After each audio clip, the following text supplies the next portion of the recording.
Ağstafanın Ceyrançöl ərazisində salınan intensiv və superintensiv meyvə bağlarında isə ərik yığımı son mərhələdədir. Hər ağacdan 35-40 kiloqram meyvə dərilir. Məhsuldarlıq yüksək olduğundan ərik bağının ərazisi ildən ilə genişləndirilir. Əməkdaşlarımız meyvə yığımını izləyiblər, biz də izləyək.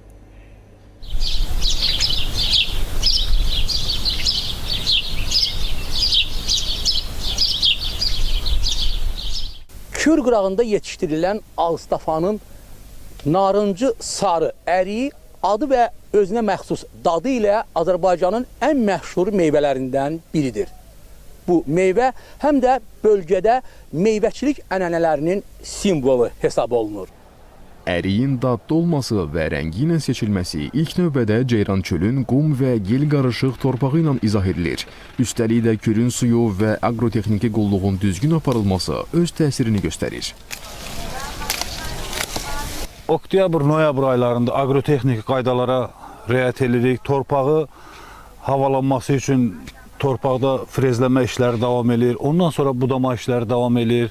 Burada yetişdirilən ərik növləri məhsuldarlığı ilə də fərqlənir. Hər ağacdan 35-40 kiloqram meyvə yığılır. Həm dadı, həm rəngi, həm də ölçüsünə görə seçilən əriyə bazarda da tələbat yüksəkdir. Elə buna görə də ərik bağları hər il calaq üsulu ilə genişləndirilir. Türklərin calaqaltıları Avropadan Türkiyəyə gətirilir. Türkiyədə yeni ərik sortları və digər meyvələri yetişdiririk və gətiririk, Azərbaycanda əkirik. Ərazi Kür çayının sahilində yerləşdiyindən bağın suvarılmasında çətinlik yaşanmır. Ağstafada meyvəçiliyin inkişafında bu amildə xüsusi rol oynayır. Hazırda rayonda 1600 hektardan çox meyvə bağı var ki, onun da 106 hektarı yeni salınıb. Həmin meyvə bağlarında suvarma üsulu əsasən müasir damcılı suvarma üsullarından geniş tətbiq olunur. Rayon ərazisində hava şəraitinin qeyri-sabit keçməsinə baxmayaraq, meyvə bağlarında yığım prosesi davam etdirilir. Hal-hazırda ötən illərə nisbətən müqayisədə meyvə bağlarında məhsuldarlıq normaldır.